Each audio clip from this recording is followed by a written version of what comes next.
दोस्तों, कई लोग सजेस्ट करते हैं कि बाबा रामदेव जी रहते हैं, हरिद्वार में रहते हैं। वहाँ पे इनका बहुत बड़ा ऑर्गेनाइजेशन है जिसमें आयुर्वेदिक कुछ ऐसे फूड सप्लीमेंट्री या फिर कुछ मेडिसिन बनाते हैं। वहाँ पे आप जाइए, वहाँ पे आपको 24 घंटा मिल सकते हैं। योगी जी के परम मित्र हैं। योगी जी को जिताने में, बीजेपी को मजबूत करने में, बीजेपी को सशक्त करने में इनका बड़ा योगदान है। ये बात मानेंगे।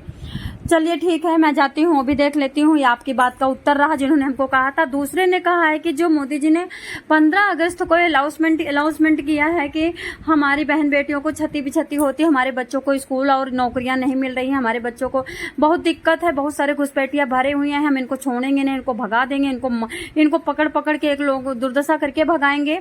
तो उस लड़के ने कहा कि ऐसा है, ये सब ड्रामा है, ये सब ड्रामे हैं, सब कुछ ड्रामे हैं, पूरी दुनिया भगा देंगे। इतना तो आसान नहीं है 5 करोड़ लोगों को भगा देना, इतना तो आसान नहीं है। बस कहने मात्र से खुश कर दो, खुश करके बस अपने को मजबूती दे दो, अपना मजबूत बन जाओ और झुकाव हो जाए सबका। तो नहीं होगा, आप झुकाओ नहीं होगा झुकाओ। सीमा हैदर नहीं जाएगी तो कोई भी किसी भी शासन प्रशासन पे कोई खुश होने वाला नहीं है। दोस्तों, मैं बताना चाहूंगी, राहुल गांधी के कार्यकर्ता ने, जो कि मतलब कार्यालय में बैठते हैं, जो राहुल गांधी को लेटर वगैरह और सारा सब कुछ देते हैं, उन्होंने ये साफ कह दिया है कि तुमको मुकदमा लड़ना पड़ेगा। वो भारत की जनता तुम्हें सपोर्ट कर रही है सीमा हैदर को, तो इसलिए भारत की जनता का रुख हर नेता चाहेगा कि सारी जनता अगर उसके सपोर्ट में है तो हम उसको क्यों भगाएं, वो सारी जनता फिर हमारे पास रहेगी।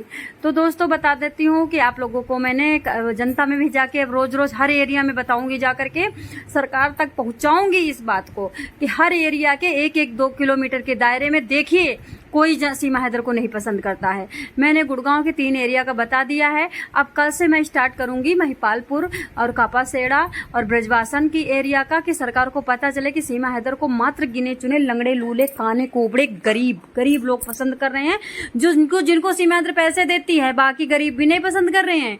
तो और उसके बाद बताना चाहूंगी, सबसे बड़ी बात है कि बगल में फोटो लगा है, देखो मैडम जी यशोदा बनती हैं, यशोदा बन करके ये रोल करती हैं। रोल में उनकी लड़की कहती है कि मैया, और तो ये कहती है, ये मतलब बेटा लाला लाला करके, मतलब पूरी यशोदा गायक होनी यशोदा बनती हैं।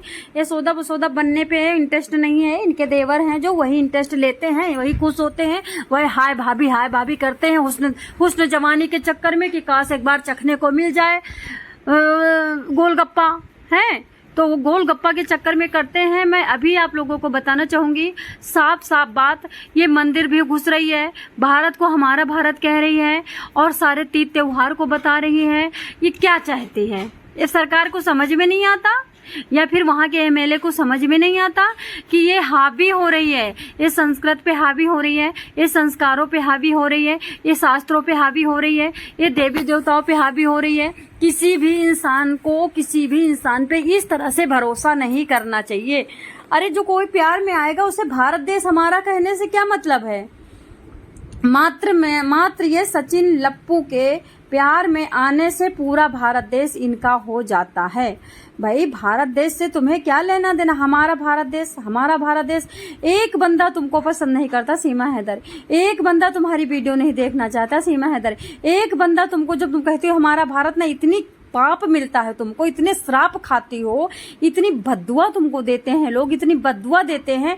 फिलहाल मैं नहीं देती बद्दुआ, मैं तो कहूँ तो मैं देना होगा ना तो मैं अंदर से बद्दुआ नहीं दूंगी, वीडियो बना के बाकायदा बद्दुआ दूंगी। क्योंकि लोगों की तरह मैं मतलब इतने डरपोक नहीं हूँ कि पाकिस्तानी बाहर से आकर के महिला 4 बच्चों से यहाँ पे लदी पदी पड़ी है, गड़ी चुभी पड़ी है और सबको भारत हमारा कहती है। और अब ऐसा लग रहा है कि हम लोगों का भारत है ही नहीं यार, ऐसा लग रहा है बस इस भगोड़ी पकौड़ी का ही भारत है। ऐसा लग रहा है कि इसको भारत मतलब कहने। और सुनो, ये हंसती कितना है। अभी तक देखा था तुमने उस बीच में, ये जब मोमिन मलिक जी ये धारा वो धारा लगा रहे, तो कभी कभी ये कूटी जाती थी, तो ये इसलिए मासूम भी बन के दिखाती थी, रोना चेहरा भी दिखाती थी और अंदर से सख्ता हुआ भी एक वीडियो आया था जो कि किसी ने विश्वास नहीं किया, सब AI कह रहे हैं। लेकिन अभी ये हंस रही बहुत ज्यादा। जब से मोमिन मलिक जी चुप हुए हैं, जब से लाइव नहीं आ रहे हैं, भगोड़ी ज्यादा पकौड़ी बना रही है यार। हंस रही है, बोल रही है, चहक रही है, भाग रही है। थूकती हूँ मैं ऐसी जिंदगी पे कि जहाँ पे तुम 100 गाली खाओ और उसके बावजूद तुम दांत निकालो। बेशरम की पराकाष्ठा, बेशरम की आखिरी वो तुम आखिरी स्टेचू हो बेशरम की, आखिरी तुम मूर्ति हो बेशरम की। तुमसे बेहया स्त्री मैंने नहीं देखा। अरे तुम तो इतनी गंदी महिला हो ना कि पाकिस्तान में कोई जाता है तो जेल में डाला जाता है, यहाँ आती हो तो आज संसद में तुम बैठी हो, आज तुम बड़े बड़े मंदिरों में जा रही हो, आज तुम बड़े बड़े मॉल्स में जा रही हो, आज तुम बड़ी बड़ी रोडों पे नाच रही हो, पीरी बीच रोड में डांस कर रही हो, और सरकार कहती है हम घुसपैठियां भगाएंगे। मैं चैलेंज करती हूँ कि कोई नहीं भगा पाएगा, क्योंकि जब भी कोई भगाने की बारी आएगी ना, किसी भी बांग्लादेशी घुसपैठिया होंगे या कोई भी, वहां पे एक सुंदर लड़की सामने कर देंगे, सब उसे में राल टपका देंगे और फिर उसके बाद उस मुद्दे को दबा देंगे, क्योंकि वो सुंदर लड़की जो आएगी उसमें सब लोग घायल हो जाएंगे। तो सीमा हैदर में सब घायल हुए पड़े हैं। सीमा हैदर से किसी को कोई लालच नहीं है। सीमा हैदर के डांस से और सीमा हैदर की बात से, सीमा हैदर की हंसी से, सीमा हैदर की जवानी से सबको प्रेम है। जब तक सीमा हैदर जवान रहेगी, मैं बता देती ये मुद्दा करोड़ 250 वर्ष का है। जब तक सीमा हैदर जवान रहेगी तब तक सीमा हैदर मजे देगी, ये लोग भूल जाएंगे, बेहोश हो जाएंगे, पागल हो जाएंगे, भारत सौंप देंगे सीमा हैदर को। तो उसके बाद सीमा हैदर जैसे बुढ़िया टुड़िया होगी, बवासीर से लदी हुई होगी, तुरंत के तुरंत बेटियां जवान हो जाएंगी। फिर बेटियां अपना पेट वगैरह दिखा करके, हुस्न जवानी दिखा करके पूरे भारत को, मतलब जो भगाने वाले बंदे हैं, जो भगा सकते हैं। अरे हम पूरे भारत की तो क्या, अगर हमारे हाथ में होती तब तो ये कब की चली गई होती। तो जिसके हाथ में सत्ता नहीं है वो चिल्लाता ही रह जाएगा, सरकार अपनी मनमानी करेगी। और कोई कहे वोट की धमकी दे, तो मैं बता देती हूँ, जो लड़का मेरे को बोला कि ये सब ड्रामे हैं, ये सब वोट के चक्कर में बोला है कि रोहिंग्या भगाएंगे, पाकिस्तानी भगाएंगे, घुसपैठिया भगाएंगे, वोट पाने के लिए बोला गया है, कहीं कोई कुछ नहीं भगाने वाला। ये सब ड्रामे हैं, सब हुस्न दीवानी लूट रहे हैं। अब देखते रहियो, ऐसे मुद्दा को दबाया जाएगा। लाल किला पे बोलने के लिए बिजनेस की बातें नहीं हुई, कोई रोजगार की बातें नहीं हुई, किसी हेल्थ डिपार्टमेंट की बातें नहीं हुई, ठेका बंद करने की बातें नहीं हुई, भ्रष्टाचार की बातें नहीं हुई। अगर बच्ची कोई खोती है तो 24 घंटे बाद क्यों मिसिंग कंप्लेन लिखी जाती है? इसके कानून को बदलो ना। 24 घंटे में तो कितनी बार उसको काटा जाएगा, कूटा जाएगा, कुकर्म किया जाएगा। तुरंत के तुरंत बच्ची खोने के 15 मिनट के अंदर मिसिंग कंप्लेंट लिखनी चाहिए और उसकी खोजबीन के लिए सारा काम ठप्प करके जान बचानी चाहिए। लेकिन अच्छा एक बात बताइए, जो कोई इसको किडनैप करेगा, मिसिंग करेगा, तो क्या वो 24 घंटे के बाद मारेगा?